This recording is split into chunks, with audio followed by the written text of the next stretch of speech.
ketika Anda punya anak, hal selanjutnya yang pasti terpikirkan adalah segera punya anak. Saudaraku, banyak sekali orang yang sampai bertahun-tahun tidak punya anak. Tapi ironisnya ada yang punya anak dibuang, dibunuh, itu pun dengan cara yang sadis.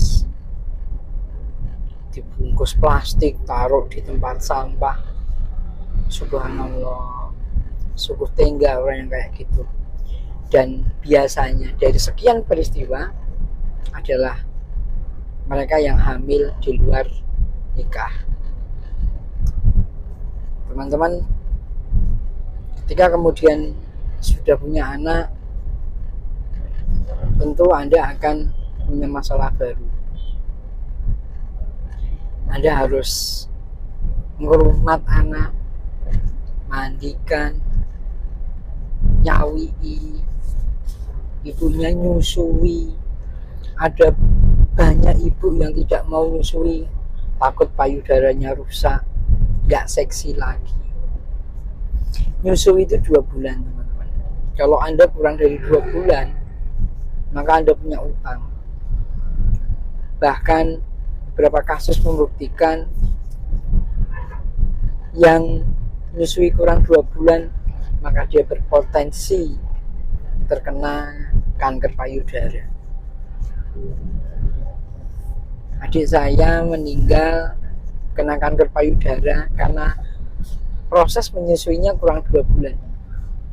Itu pun karena sedang di tanah suci Mekah, sedang berhaji, dan berpikir karena kurang 2 bulan tidak dipamping, maka tetap terjadi pembekuan. Sunnatullah tetap berlaku walaupun sedang menjalankan ibadah. Teman-teman, ketika Anda sedang hormat anak, mungkin juga tidak hanya mungkin bapak yang mau nyawii,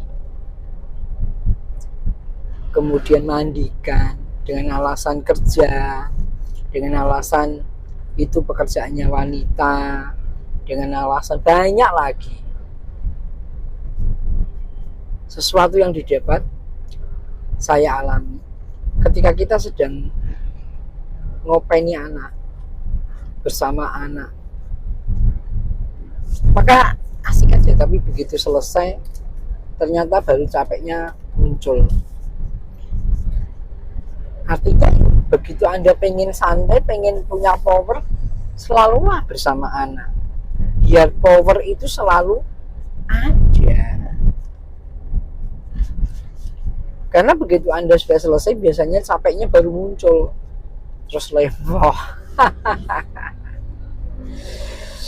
Pasti hampir semua orang tua mengalami seperti itu.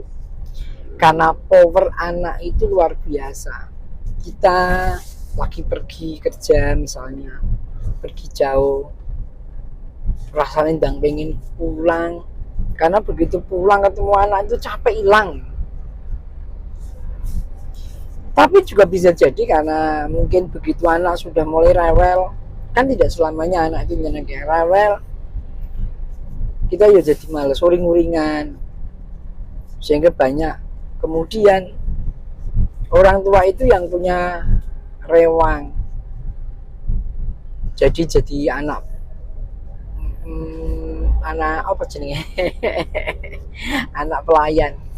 Bahkan dia lebih takut kepada Mbak E daripada kepada ibu dan bapaknya. Itu pun kejadian. Pada saat masih belum bisa apa-apa, berharap ndang bisa tengkurup ya, ndang begitu tengkurup, kita ndang cepet-cepet kapan bisa berangkang. Begitu so berangkang, masalah lagi. Kemana-mana harus kita awasi. Kapan cepet iso jalan? Begitu bisa jalan, masalah lagi. Kenapa? Karena jalannya dia pengen tahu hal yang baru, dia jalan kemana-mana. Akhirnya apa? Kita capek ngawasi.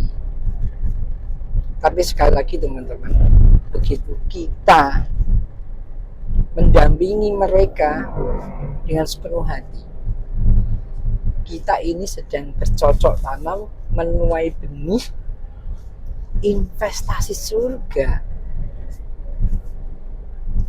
Ketika saya ngomong seperti ini dan Anda punya anggapan seperti itu, akan diuji Allah.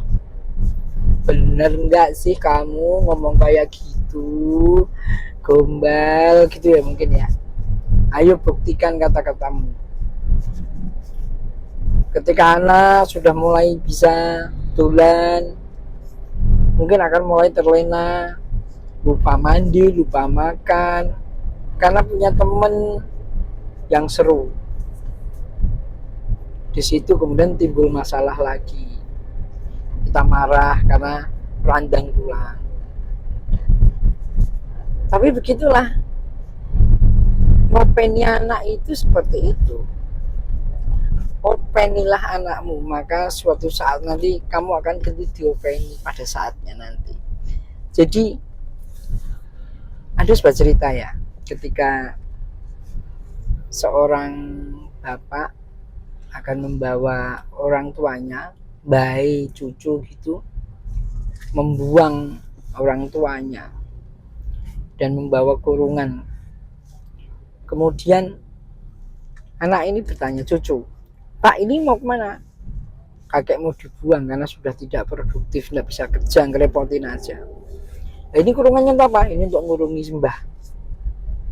Anak ini kemudian mengatakan, ayo cepat aja, tapi nanti kurungannya bawa pulang ya Pak. Untuk apa? Ya besok untuk ngurungi bapak. Maka bapak ini terperanjat. Anak ini punya pikiran yang future, yang menghentakkan nuraninya. Kemudian teman-teman, coba ketika ditanya, siapa yang berani ngobok raini kita di depan orang banyak? Istri? Bukan. Teman? Bukan. Anak. Hanya anaklah sing wali ngobok-obok, nyoloki hidung kita, ngurwesi mata kita, mulut kita di depan publik, bahkan di depan orang terhormat. Jadi begitulah anak. Dia bisa menjadikan kita menjadi lebih terhormat, bisa membuat kita menjadi hina, tergantung pola didikan kita, pola ajaran kita bagaimana. Maka sekali lagi, anak ini bisa menjadi pembawa kita ke surga, namun juga bisa menjadi pembawa kita ke neraka, tergantung didikan kita dan arahan kita. Semoga bermanfaat. Assalamualaikum.